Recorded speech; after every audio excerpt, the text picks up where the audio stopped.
Pemirsa, operasi pencarian dan evakuasi pada hari ke-12 di Kecamatan Pandan, Tapanuli Tengah atau tepatnya berada di bawah Bukit Aek Matauli masih menyisakan satu korban jiwa yang belum ditemukan. Ratusan meter tanah yang menenggelamkan belasan rumah warga serta dua eskavator yang mengalami kerusakan saat operasi menjadi tantangan dalam pencarian tersebut.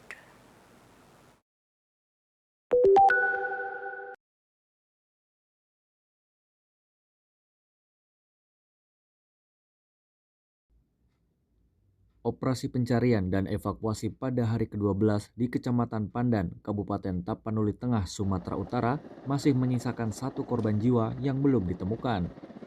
Satu korban jiwa tersebut merupakan seorang pria berusia 21 tahun dengan nama lengkap Divan Simangunsong. Berdasarkan kesaksian warga setempat, Divan mempertaruhkan nyawanya demi menyelamatkan sang ayah yang sakit stroke saat longsor melanda perumahan Pandan Permai tempat mereka tinggal.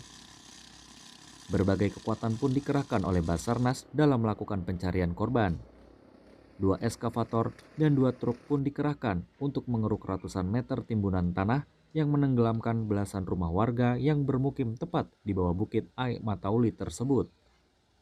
Namun, hingga waktu beranjak petang, tim SAR yang bertugas tak kunjung menemukan Divan. Terlebih, dua eskavator yang dikerahkan selama operasi yang berlangsung pada Sabtu 6 Desember itu kerap mengalami kendala.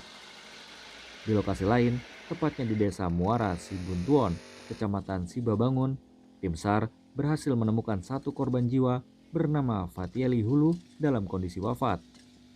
Kepala Kantor SAR Nias, Putih Arga Sukajarwadi, dalam keterangan resminya pun memastikan pencarian dan evakuasi terus dioptimalkan. Dari Tapanuli Tengah, Pradana Putra Tampi, Muhammad Adi Maja, Kantor Berita Antara mewartakan.